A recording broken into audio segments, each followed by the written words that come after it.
지난 여름 나는 도심에서 벗어나 한적한 시골 마을에 있는 작은 별장을 빌려 잠시 휴식을 취하기로 했다. 일상에서 벗어나 자연 속에서 여유를 만끽하고 싶었던 나는 지인에게서 소개받은 외딴 별장이 마음에 들었다. 인터넷이 제대로 연결되지 않는 곳이라 휴대폰을 멀리할 수밖에 없었지만 오히려 그것이 더 마음에 들었다. 별장에 도착하고 보니 주변에는 무성한 숲과 산이 펼쳐져 있었다. 공기도 맑고 밤에는 별도 쏟아질 것만 같았다. 첫날 저녁 간단히 준비한 식사를 하고 난 후 책을 읽다가 잠이 들었다.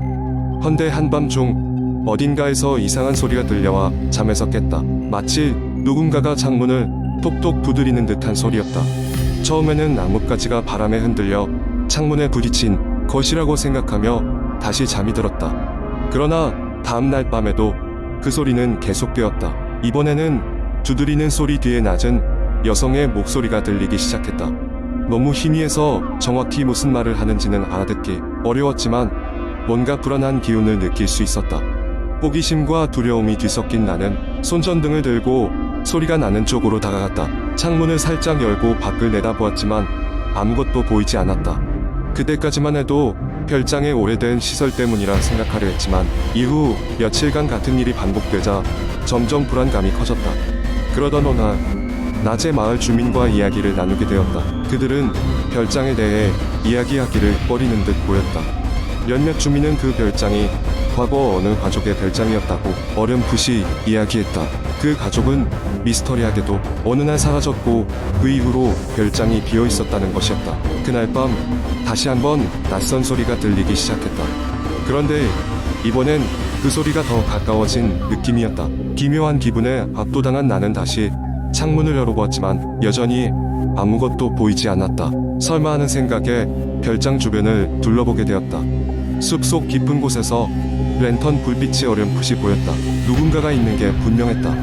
공포와 호기심이 뒤섞인 채 나는 그 빛을 따라 숲속으로 들어갔다. 마음속에서는 경보가 울렸지만 멈출 수가 없었다. 점점 가까워질수록 희미한 음성이 또렷해졌고 마치 누군가가 나를 향해 계속 속삭이는 것만 같았다. 돌아가, 여기 오지마. 그런 반복적인 소리였다. 그러다 나무 사이를 헤쳐나왔을 때 작은 언덕 위에 낡고 허물어진 별장이 하나 더 서 있었다. 놀란 마음에 그곳을 살펴보았고 오래 검게 그을린 벽과 쓰러진 가구들 그리고 서늘한 느낌의 공간이 눈에 들어왔다. 문턱에 다다랐을 때 갑자기 뒤에서 쿵 하고 무언가가 무너지며 나를 밀쳐냈다. 놀라서 물러난 나는 뒤를 돌아보았다. 갑자기 랜턴 불빛도 사라져버렸다. 그제야 정신이 들었고 급히 별장으로 돌아왔다. 마치 꿈만 같았지만 확실히 실제 않은 경험이었다. 그날 이후로 별장에 머무는 동안 더 이상 소리는 들리지 않았다. 마지막 날 별장을 떠나기 전 나는 근처를 마지막으로 둘러보다가 구석에서 오래된 사진 한 장을 발견했다. 사진에는 행복해 보이는 가족과 함께 나의 별장이 배경으로 찍혀 있었고 사진 뒤에는 이렇게 적혀 있었다. 우리는 여기 있어요. 언제나. 나는 다급히 짐을 챙겨 별장을 떠났다. 그 이후로도 그 별장에 대해 그날 밤의 경험에 대해 아무에게도 말하지 않았다. 아직도 그날의 기묘한 경험이 머릿속에 남아있다. 먼 훗날 다시 그곳에 가볼 용기가 생길지는 모르겠지만 그 여름의 기억은 항상 나를 따라다닐 것이다. 두 번째 이야기 강서구의 어느 아파트 단지.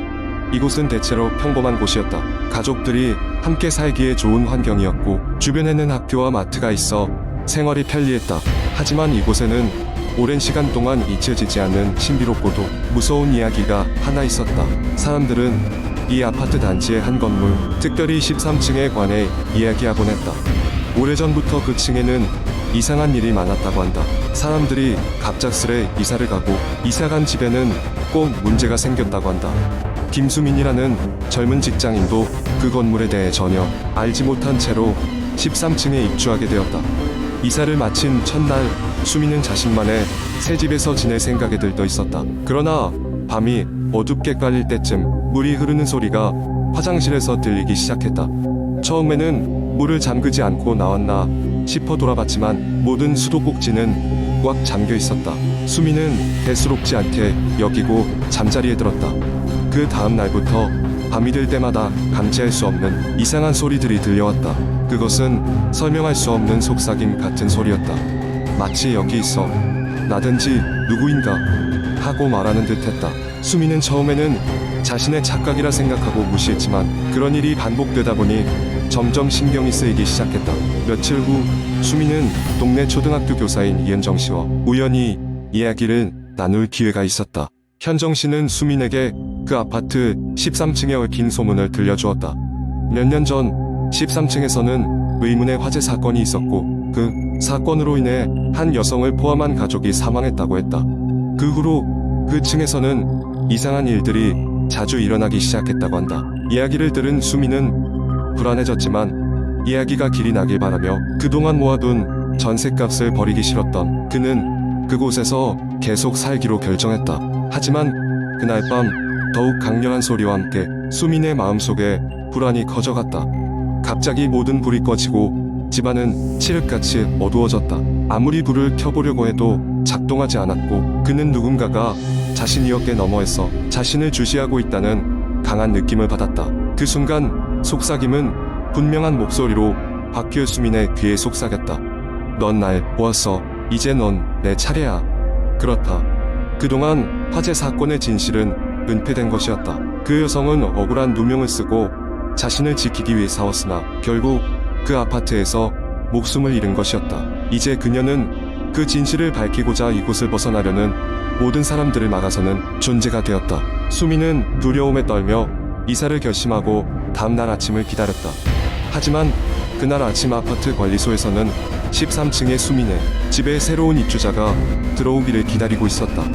수민의 소식은 알 수 없었고 그가 남긴 것은 가구가 모두 비워진 채로 닫혀있는 방문뿐이었다. 그 후로도 13층에서는 수많은 사람들이 이사를 와서 결국 비슷한 경험을 하고 떠나곤 했다. 사람들은 13층의 그 집을 어둠 속의 속삭임이라고 부르게 되었다. 집안에서 끊임없이 들려오는 그 속삭임은 여전히 그곳에 머물러 있었고 그 아파트는 여전히 진실을 기다리고 있었다. 시간이 흘러도 그 소리를 들은 사람들은 갑작스러운 사라짐과 함께 그 진실을 안다 할지라도 결코 밖으로 나올 수 없었다. 그리고 또 한 번의 새로운 입주자가 그 집에 발을 들일 때마다 그 소리는 점점 더 분명해져 갔다. 그 누구도 감히 이 집의 문을 열지 않으려 했고 그렇게 어둠 속의 속삭임은 계속해서 새로운 희생자를 기다리고 있었다. 세 번째 이야기. 한국 인터넷 커뮤니티에서는 종종 무서운 이야기나 재미있는 공포썰이 공유되곤 합니다. 이러한 이야기들은 사람들의 상상력을 자극하고 소름 끼치는 경험을 전달하며 때때로 실제 사건에서 영감을 받기도 합니다. 여기에서는 한 가지 긴 공포 이야기를 만들어 보겠습니다. 수연은 요즘 부쩍 스트레스를 많이 받고 있었다. 회사에서는 끝없이 늘어나는 업무에 지쳐 있었고 집에 돌아오면 텅 빈 방에서 혼자 있는 시간이 점점 그녀를 외롭게 만들었다. 그래서 주말이면 근교의 산으로 등산을 가곤 했다. 자연 속에서 걷다 보면 머릿속이 맑아지는 느낌이 들어서였다. 그날도 수연은 아침 일찍 등산을 가기로 했다. 날씨는 맑았고 일찍 출발한 덕분에 등산로는 거의 비어 있었다. 그녀는 그 점이 좋았다. 사람 많은 것을 그리 좋아하지 않았으니까. 수연은 늘 다니던 산길로 접어들었다. 이 길은 산 중턱에 자리 잡고 있는 작은 사찰로 이어져 있어 사찰을 경유해 정상까지 갈 수 있는 코스였다. 산을 오르는 동안 차분한 기분이 들기 시작했다. 자연의 소리와 신선한 공기가 그녀를 위로해주는 듯했다. 얼마 지나지 않아 사찰에 도착했다. 오래된 사찰은 고요했고 수연은 사찰 앞마당에 있는 벤치에 잠시 앉기로 했다. 계속 앉아있다 보니 어느새 깜빡 잠이 들었던 모양이다.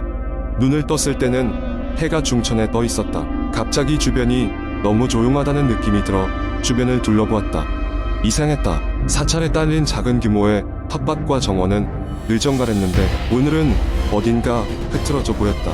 수연은 이상한 기분을 떨쳐내기 위해 다시 일어나 산길을 따라 걷기 시작했다.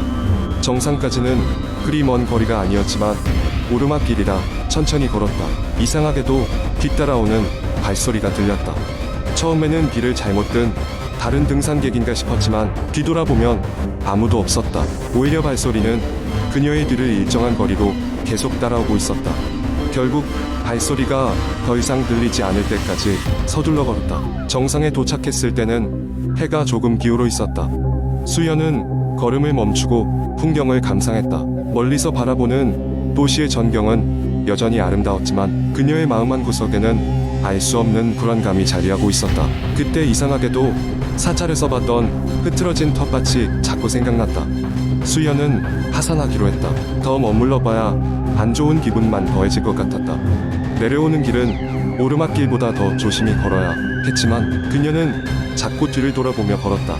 이번에는 분명했다. 누군가 수연의 뒤에서 따라오고 있었다.